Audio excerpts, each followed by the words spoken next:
Welcome to a new video. Today, we're diving into the 7 hidden secrets of the Incas. A civilization that left behind an astonishing legacy, yet one filled with mysteries still waiting to be unveiled. Did you know that the Incas, one of the most advanced civilizations in history, left behind a legacy full of mysteries that continue to amaze us today? From the secrets of their advanced technology to enigmas hidden in their ancient customs, the Incas safeguarded knowledge that challenges modern understanding. And if you love history, mysteries, and great discoveries, don't forget to like the video, share it with your friends, and subscribe to the channel. Activate the notification bell so you don't miss any of our upcoming journeys into the past. Let's get started. The secret of Machu Picchu.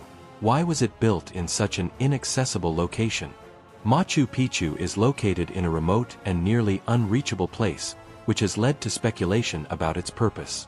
Some experts believe it was a secret refuge for the Incan elite, while others suggest that its strategic location, atop a mountain, protected the city from invaders. Its isolation may also have had a symbolic component, a sacred sanctuary dedicated to the sun, offering a privileged view of the valley. Brazilian researcher and geologist Rualdo Menegat argues that Machu Picchu's construction was intentional, placed on tectonic fault lines to ensure strategic protection against landslides. These geological faults also secured the vital water supply. He states that Machu Picchu was built upon a network of fractures and tectonic faults, demonstrating a profound understanding of the local geomorphology. The construction reflects an astonishing integration of geological, structural, hydraulic, architectural, and anti-seismic engineering, perfectly adapting to the Andean landscape. This harmony with the environment not only showcases the Incas' mastery of construction but also their advanced comprehension of natural dynamics.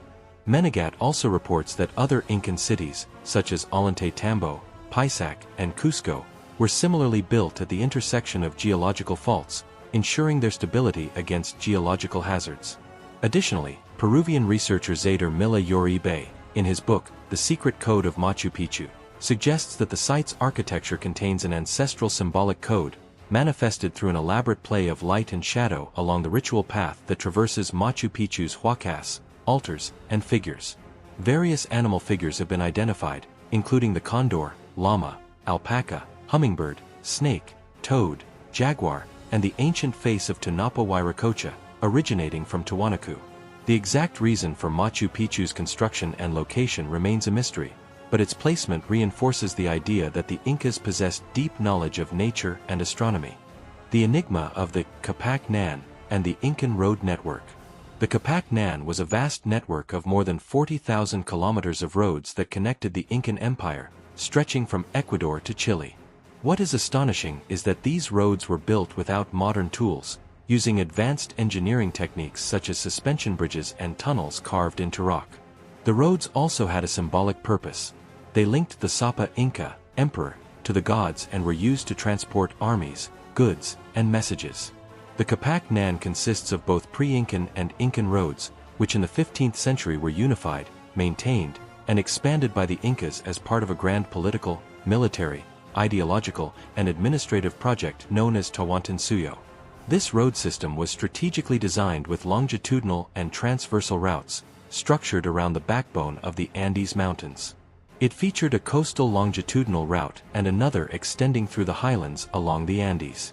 These roads connected the 4 regions of Tawantinsuyo, Chinchaysuyu, Kuntisuyu, Kalasuyu, and Antisuyu.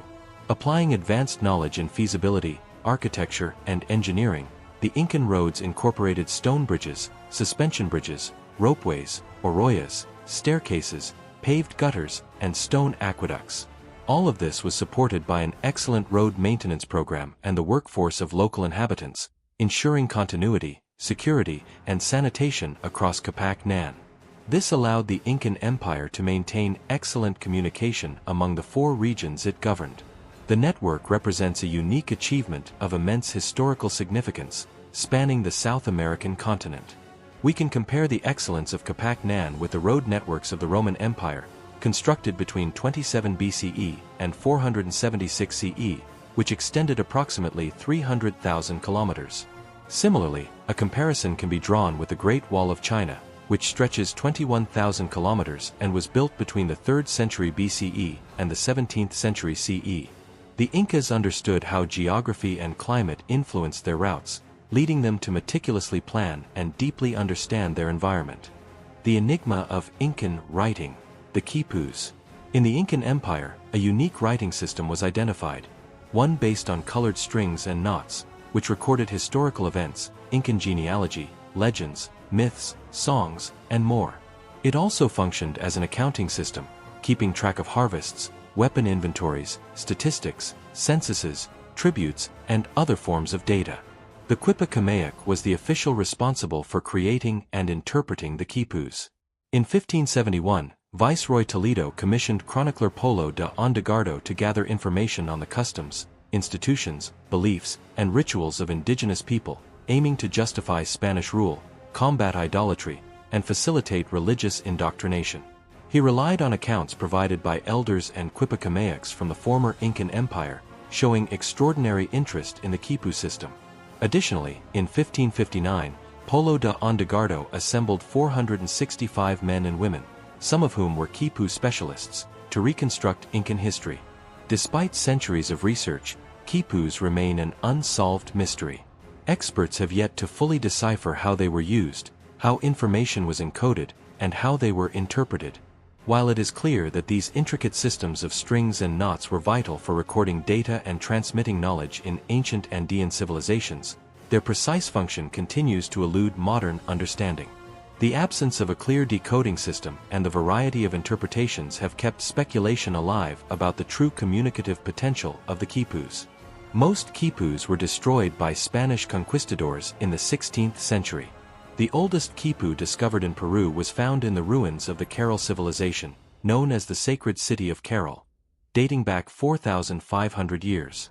This ancient city is located in Barranca Province, Lima region, at kilometer 184 of the Panamericana Norte Highway.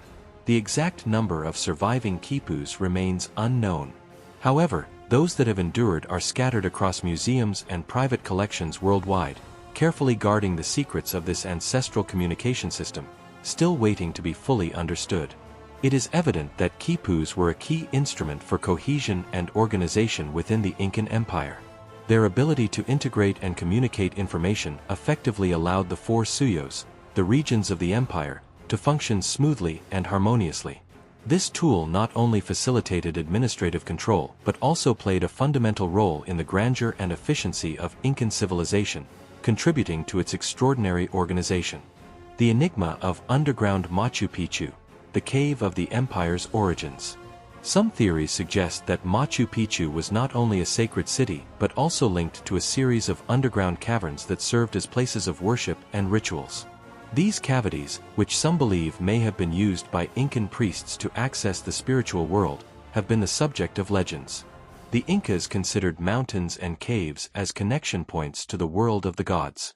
There are stories about hidden doors in Machu Picchu, which, according to myths, may have allowed direct communication with ancestral spirits. Near the urban sector where the Los Tres Portadas building is located, there is a sealed-off door at the lower part of this area, blocked by rocks arranged in no particular order or with the usual Incan craftsmanship. This is known as the secret door of Machu Picchu. Researchers Thierry Jamin and David Crespo have suggested that this location could hold a significant amount of gold and silver artifacts, and that it may even contain the tomb of Pachacutec, the Incan ruler who ordered the construction of Machu Picchu in 1452. However, Peruvian authorities argue that these claims lack sufficient evidence to warrant an excavation. As a result, the mystery of what lies behind this secret door remains unsolved. Within and around the citadel of Machu Picchu, several caves, or chincanas, have been identified, awaiting further exploration to determine their connections to other subterranean passages. Some of these locations have yielded funeral bundles and gold artifacts. The most well-known caves include the Condor Tunnel, the Sun Cave, Machi, and Los Morteros. If you're enjoying this video and haven't subscribed yet, I invite you to do so. By subscribing, you help us continue creating fascinating and engaging content about our history and culture. Don't miss out. The secret language of the Incas. Quechua, or Runa Simi, was the official language of the Incan Empire and played a vital role in the administration and control of its vast territory. However, based on studies of chronicles left by Spanish colonizers and priests, It is known that the Incan elite spoke a secret language, which researchers call Puquina, a language lost with the fall of Incan rule following the Spanish conquest. The Incan chronicler Garcilaso de la Vega wrote, "The Incas had another particular language that they spoke among themselves, which other indigenous people did not understand, nor were they allowed to learn it, as it was a divine language." He added that, according to accounts from his correspondence, it had completely disappeared, because as the particular Incan republic perished, so too did their language. Father Bernabe Cobo also mentioned this unique language, stating, "It was another distinct language that they used exclusively among themselves when speaking and conversing with members of their lineage," further noting that it was the same language spoken by the indigenous people of the Tampu Valley. Chronicler Martín de Murúa revealed that the secret language of the Incas was neither Aymara nor Quechua. He stated that the children of the nobles and the Orjones, Incan aristocrats, had 4 teachers, the first of whom initially taught them the language of the Inca, which was the particular language he spoke, different from Quechua and Aymara, the 2 general languages of this realm. Linguist Rodolfo Serrán Palomino asserts that the language of the ancestors of the Incas, originating from the lake region, was the language of the Collas, which means it was Puquina. Puquina, the secret language of the Incas, remains one of the most mysterious and least understood languages in Andean history. Despite advances in research, much remains to be discovered about this fascinating linguistic legacy. Every new finding could shed light on a fundamental aspect of Incan culture that has so far remained hidden. As investigations continue, the secrets of Puquina could become the key to uncovering other mysteries of the Incas. It is said that the Incas believed this language was infused with spiritual power and that its words could connect humans with the gods. The secret tombs of emperors Pacacutec and Atahualpa, and their unfound treasures. Many legends speak of the secret tombs of Incan emperors, such as Pacacutec and Atahualpa, who were supposedly buried with treasures of incalculable value. During the Spanish conquest, the Incas concealed their riches to prevent them from falling into the hands of the invaders. Some believe these tombs are hidden in remote areas of the Andes, accessible only to those with ancestral knowledge to locate them. In stories of gold and silver, the tombs not only contain material wealth but also spiritual artifacts, such as amulets and sacred relics. The Incas had a tradition of embalming and venerating their deceased rulers. During festivities, families from the Panicas would parade the mummified rulers through the main avenues, just as they had done in life, before continuing to honor them in privileged areas of their former palaces. Even before the arrival of Spanish forces in Cusco, much of the wealth from Coricancha had been removed and sent to Cajamarca as part of Atahualpa's ransom.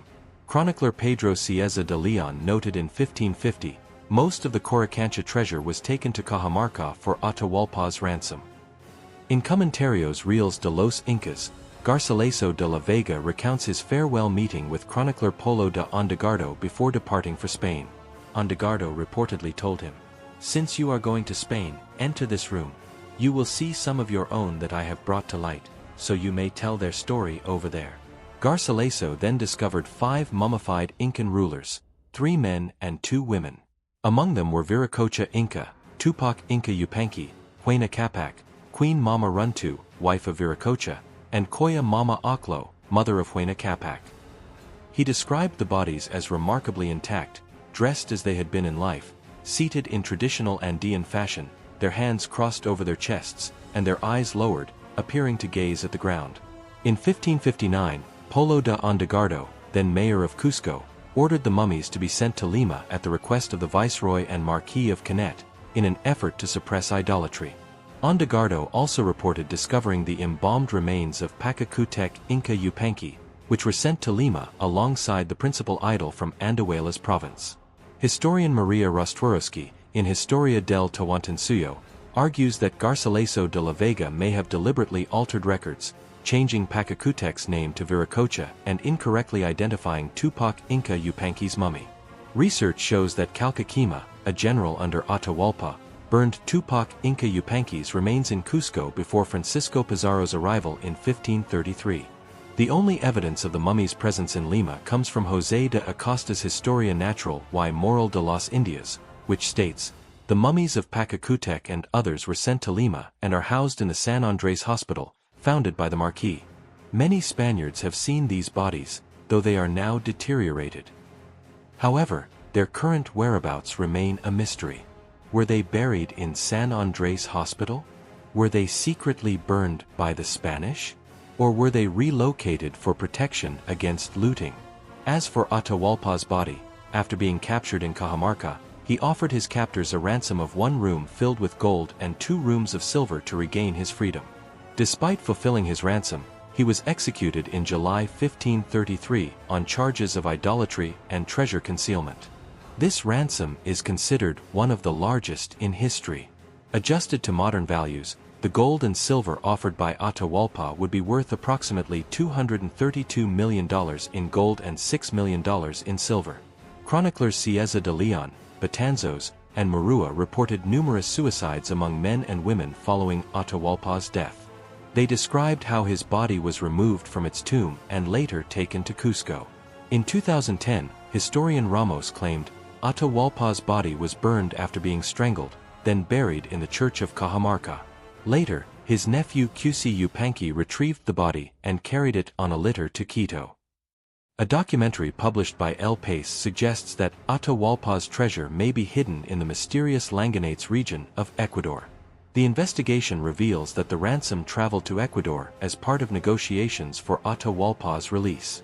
However, upon learning of his execution, his followers decided to hide most of the treasure in an isolated and inaccessible location to safeguard their leader's legacy from Spanish invaders. The secret of Incan architecture and engineering. Incan architecture continues to astonish the world with its towering stone structures, flawlessly assembled so that not even a sheet of paper can slide between the joints.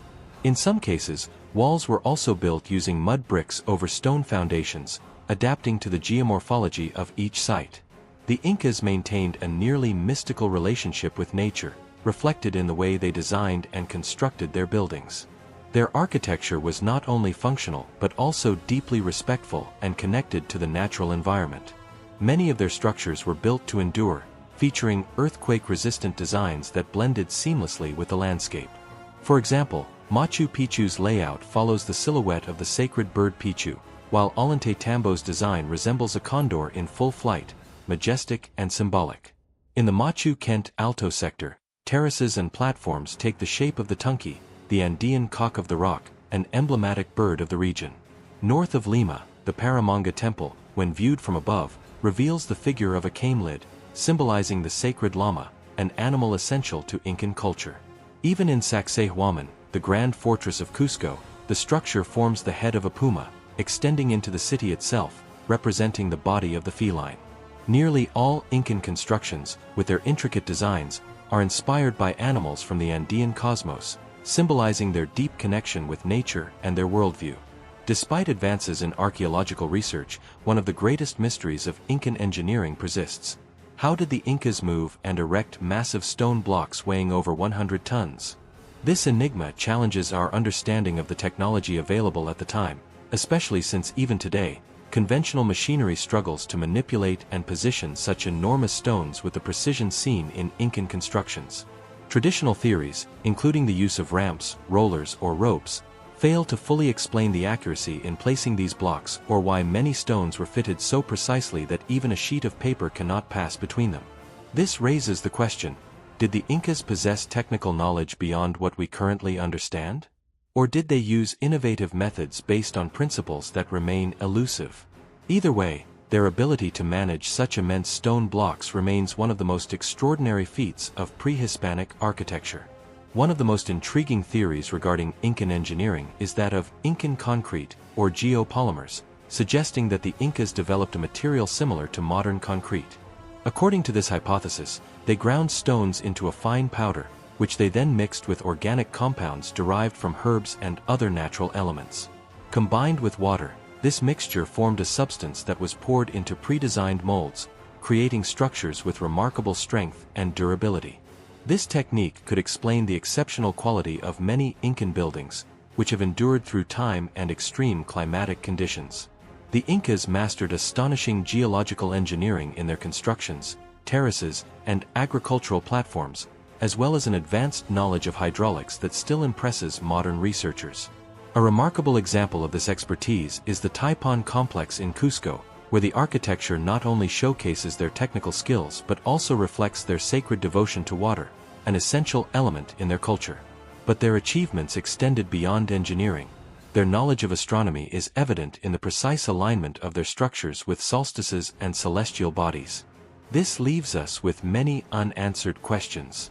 Where is that lost ancestral knowledge? Could it be recorded in quipus? Or perhaps hidden in a cave or chincana, like those found throughout the empire? There is still much to uncover, dear friends. What do you think?